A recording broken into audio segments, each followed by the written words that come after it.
વિદ્યાર્થીની બહેનો, આજે આપણે એક નવા પ્રશ્નપત્રમાં જઈ રહ્યા છીએ, જે છે આંતરરાષ્ટ્રીય વેપાર. અને એ આંતરરાષ્ટ્રીય વેપારની અંદર જે 5મું યુનિટ છે એના વિશેનો આપણે અભ્યાસ કરીએ છીએ. 5મા યુનિટમાં છે આંતરરાષ્ટ્રીય નાણાં ભંડોળ. એના વિશેનો આપણે આજે અભ્યાસ કરવાનો છે, આંતરરાષ્ટ્રીય નાણાં ભંડોળ વિશે. એટલા માટે કે આપણે બીજા બધા પ્રશ્નપત્રોની અંદર ઘણા બધા આગળ અભ્યાસ કરી લીધો છે. આમાં આપણે હજુ 2 કે 3 યુનિટ બાકી છે. એટલા માટે આપણે હવે પછી જે અભ્યાસ કરીશું એ આંતરરાષ્ટ્રીય નાણાં ભંડોળમાં અને આંતરરાષ્ટ્રીય વેપારના પ્રશ્નપત્રમાં અભ્યાસ કરીશું. આપણે આજે જે અભ્યાસ કરવાના છીએ એમાં આંતરરાષ્ટ્રીય નાણાં ભંડોળ એના વિશે અભ્યાસ કરવાના છીએ.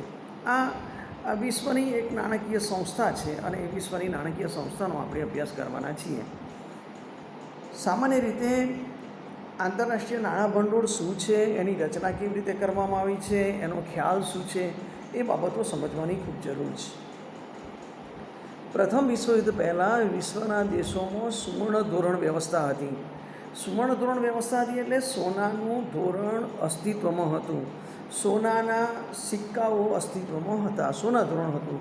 જેમ અત્યારે કાગદી ધોરણ છે એમ પ્રથમ વિશ્વયુદ્ધ પહેલાં વિશ્વના દેશોમાં સુવર્ણ ધોરણ વ્યવસ્થા હતી. પરંતુ પ્રથમ વિશ્વયુદ્ધ બાદ સામેલ થયેલા યુરોપ અને અન્ય રાષ્ટ્રોના અર્થકારણને અસ્તવ્યસ્ત કરી નાખ્યું. પ્રથમ યુદ્ધમાં સામેલ થયેલા બધા દેશો, એમાં ખાસ કરીને યુરોપ અને યુરોપના રાષ્ટ્રના અર્થકારણે અસ્તવ્યસ્ત કરી નાખ્યું. રાષ્ટ્રવાદની લાગણી જોરદાર બની અને સૌ દેશોએ પોતાના રાષ્ટ્રને કેન્દ્રમાં રાખી વિકાસ સાધવાના પગલાં ભર્યા. આ પ્રથમ વિશ્વયુદ્ધનું પરિણામ હતું. જકાતો અને નિકાસો પ્રોત્સાહનો 1914થી 18ના ગાળા દરમિયાન નિકાસ પ્રોત્સાહનના પગલાઓને લીધે આંતરરાષ્ટ્રીય આર્થિક સહકારની ભાવના ઘટી. જકાતો અને નિકાસો પ્રોત્સાહનના એવા પગલાં ભરવામાં આવ્યા કે એને કારણે આંતરરાષ્ટ્રીય આર્થિક સહકારની ભાવના ઘટી, રાજકીય અસ્થિરતા ઊભી થઈ. પરિણામે 1914થી 18ના ગાળા દરમિયાન સુવર્ણ ધોરણનું અધઃપતન થયું. જે સુવર્ણ ધોરણ અસ્તિત્વમાં હતું એ સુવર્ણ ધોરણનો નાશશેષ થઈ ગયો. સુવર્ણ ધોરણનું અધઃપતન થયું. યુદ્ધના અંત પછી 1920માં મોટાભાગના દેશોની સરકારોએ સુવર્ણ ધોરણને પુનઃસ્થાપવા, આંતરરાષ્ટ્રીય આર્થિક સહકાર સાધવા અને સામાન્ય સ્થિતિ સ્થાપવાના પ્રયાસો યાદ રહ્યા. પણ યુદ્ધને લીધે આંતરરાષ્ટ્રીય ક્ષેત્રે નાણાં વ્યવસ્થામાં જે અવ્યવસ્થા અને અરાજકતા ઊભી થઈ એને લીધે સુવર્ણ ધોરણ સ્થાપવાનું મુશ્કેલ બન્યું. તીવ્ર ફુગાવાને લીધે કેટલાક ચલણોનું અધિમૂલ્યન કરવામાં આવ્યું, પણ એ અધિમૂલ્યન તો કેટલાક ચલણોનું અલ્પમૂલ્યાંકન થયું.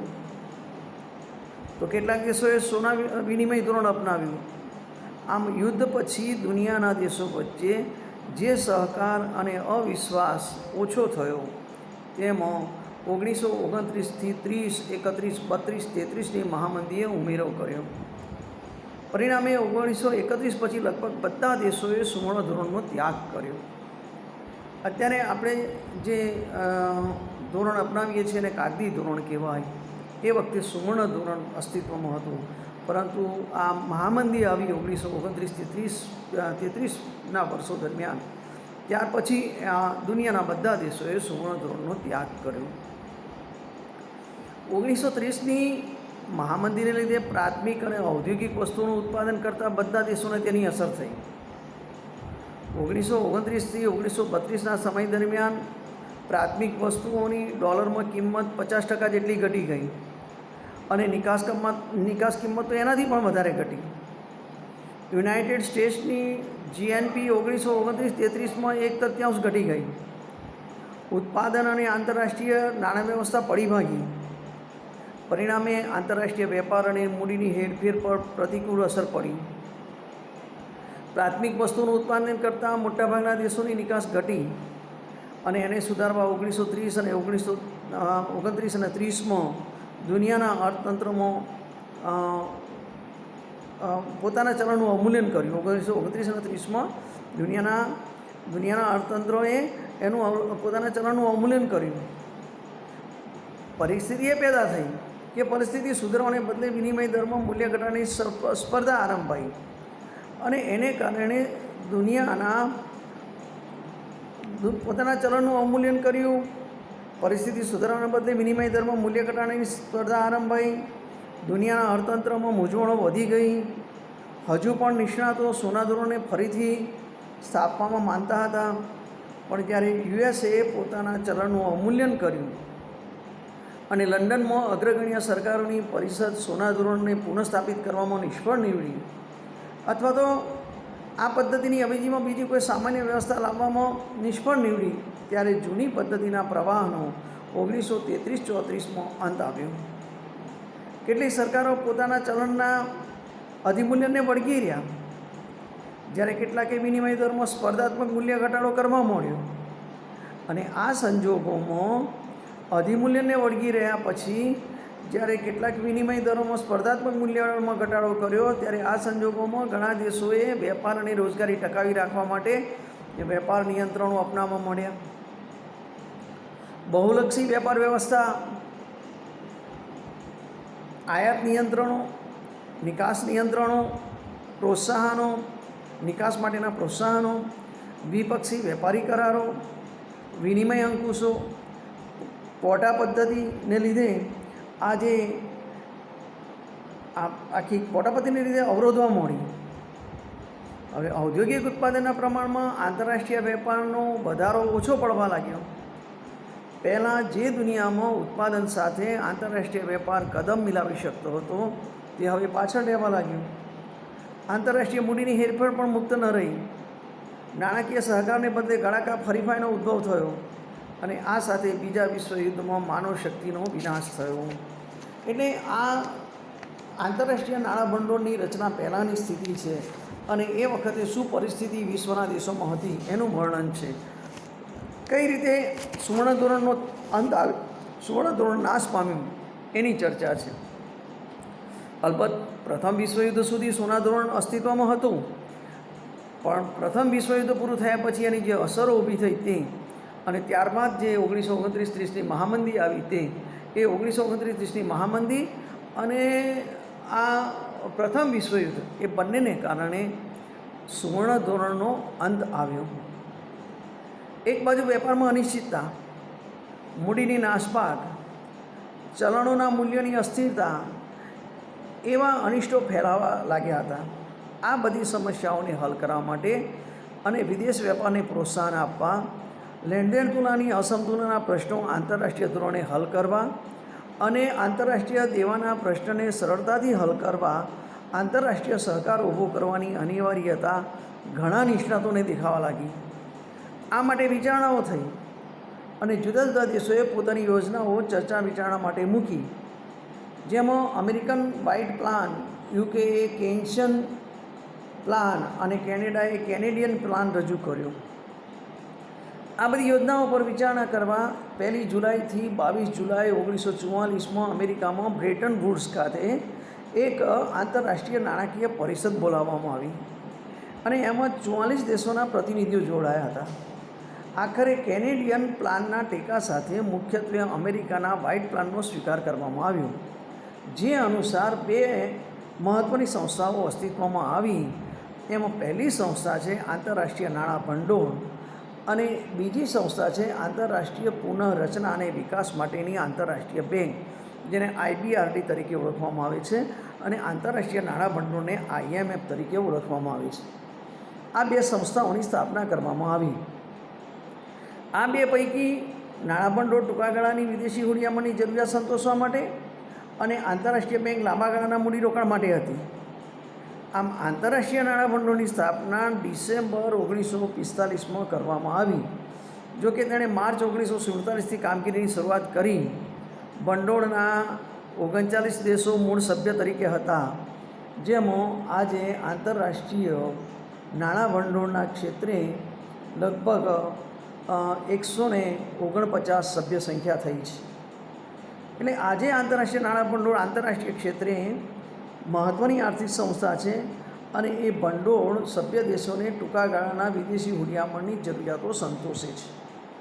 એટલે અર્થતંત્રમાં ઊભી થયેલી જે અરાજકતા આર્થિક અનિશ્ચિતતા, આર્થિક અસ્થિરતા અને એમાં જે બે પરિબળોએ ભાગ ભજવ્યો, એક પહેલું પરિબળ હતું પ્રથમ વિશ્વયુદ્ધ અને બીજું પરિબળ હતું 1929-30ની મહામંદી. એ બંનેને કારણે જે અસામાન્ય સ્થિતિ સર્જાઈ અને દુનિયાના દેશોએ પોતાનો વિકાસ કરવા માટે આયાતો ઘટાડવી, નિકાસો વધારવી અને એના માટેના જે કંઈક પગલાઓ લીધા એને કારણે પણ એ સફળ થઈ શક્યા નહીં. અને છેવટે આ જે અસ્થિરતા હતી, જે મૂડીની નાસભાગ હતી, ચલણોના મૂલ્યની અનિશ્ચિતતા હતી, વિદેશ વ્યાપારને પ્રોત્સાહન આપવાની જરૂર હતી, લેણદેણ તુલાની અસમતુલાને દૂર કરવાની હતી. આ બધી જ પરિસ્થિતિમાં કેટલાક જે નિષ્ણાતો હતા એ નિષ્ણાતોને આ સહકાર ઊભો કરવાની અનિવાર્યતા દેખાવા લાગી અને આ માટે વિચારણાઓ થઈ અને જુદા જુદા દેશોએ પોતાની યોજનાઓ ચર્ચા વિચારણા માટે મૂકી. અને એ જુદા જુદા દેશોએ ચર્ચા વિચારણા માટે જે યોજનાઓ મૂકી એ બ્રેટન વુડ્સ ખાતે યુએસએની જે યોજના હતી એને કેનેડિયન યોજના સાથે ટેકો આપીને એ યોજનાનો સ્વીકાર કરવામાં આવ્યો. અને આમ આંતરરાષ્ટ્રીય નાણાં ભંડોળની સ્થાપના થઈ, એની રચના થઈ, એનો અર્થ સમજાયો કે શા માટે આંતરરાષ્ટ્રીય નાણાં ભંડોળની સ્થાપના કરવામાં આવી હતી. એટલે આંતરરાષ્ટ્રીય નાણાં ભંડોળ એ આંતરરાષ્ટ્રીય ક્ષેત્રે એક મહત્ત્વની આર્થિક સંસ્થા બની અને ભંડોળ સભ્ય દેશોને ટૂંકા ગાળાના વિદેશી હુંડિયામણની જરૂરિયાતો સંતોષે છે. આ આંતરરાષ્ટ્રીય નાણાં ભંડોળના કયા હેતુઓ હોઈ શકે, કયા ઉદ્દેશો હોઈ શકે? પ્રથમ વિશ્વયુદ્ધ દરમિયાન અને 1930ની મહામંદીને પરિણામે વિશ્વના સંખ્યાબંધ રાષ્ટ્રોએ સુવર્ણદ્રોણનો ત્યાગ કર્યો અને તેથી તેના પર આધારિત આંતરરાષ્ટ્રીય નાણાકીય વ્યવસ્થા પણ ભાગી પડી. આ પરિસ્થિતિમાં દરેક રાષ્ટ્રએ પોતાના રાષ્ટ્રના હિતની નીતિ અપનાવી. મોટાભાગના બધા દેશોએ વેપાર નિયંત્રણો, વિનિમય અંકુશો, નિકાસ પ્રોત્સાહનો, ચલણોના સ્પર્ધાત્મક અવમૂલ્યનના જેવા પગલાં લેવા માંડ્યા અને એનાથી આંતરરાષ્ટ્રીય વેપાર અવરોધાયો. અને એ સમસ્યાને હલ કરવા માટે 44 દેશોના પ્રતિનિધિઓ એ બ્રેટન વુડ્સ ન્યૂ હેમ્પશાયરમાં ભેગા થયા. જુલાઈ 1944માં એકઠા થયા અને ચર્ચા વિચારણાને અંતે 27 ડિસેમ્બર 1945ના રોજ આંતરરાષ્ટ્રીય વેપારનો સમતોલ વિકાસ થાય, આંતરરાષ્ટ્રીય વેપારનો વિસ્તાર થાય તે માટે આંતરરાષ્ટ્રીય નાણાં ભંડોળની સ્થાપના કરી, જેમાં સભ્ય દેશો વચ્ચે આર્થિક અને નાણાકીય સહકાર વધે તે ધ્યેય રાખવામાં આવ્યો. આ બહુ મહત્ત્વની બાબત હતી કે સભ્ય દેશો વચ્ચે આર્થિક અને નાણાકીય સહકાર વધે એ ધ્યેય રાખો અને નાણાં ભંડોળ કામગીરીની શરૂઆત માર્ચ 1947થી કરવામાં આવી. આજે આંતરરાષ્ટ્રીય નાણાં ભંડોળની સ્થાપના છે એ સ્થાપનાના કેટલાક ઉદ્દેશો હતા. એ આંતરરાષ્ટ્રીય સહકાર દ્વારા અસ્તિત્વમાં આવેલી એક નાણાકીય સંસ્થા હતી. નાણાં ભંડોળના મૂળભૂત આર્ટિકલની કલમ 1માં નીચે પ્રમાણેના એના ઉદ્દેશો આપવામાં આવ્યા હતા. એ ઉદ્દેશો આ પ્રમાણે આપવામાં આવ્યા હતા. એની જે નાણાં ભંડોળની મૂળભૂત આર્ટિકલ છે એ મૂળભૂત આર્ટિકલની કલમ નંબર 1માં એના ઉદ્દેશો દર્શાવવામાં આવ્યા હતા.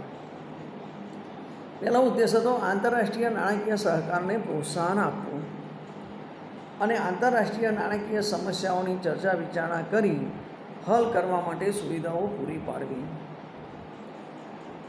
બીજું હતું ચલણનું સ્પર્ધાત્મક અવમૂલ્યન દૂર કરી વિનિમય દરની સ્થિરતા જળવાય અને વિદેશ વેપારનો વિકાસ થાય તેવા પ્રયાસો કરવા.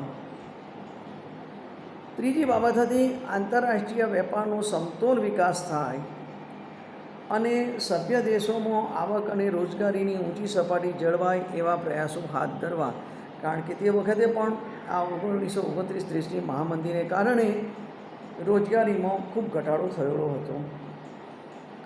ચોથો હેતુ હતું સભ્ય દેશોને જરૂરી હુંડિયામણ પૂરું પાડીને લેણદેણ તુલાની ટૂંકા ગાળાની અસમતુલા દૂર કરવા મદદ કરવી.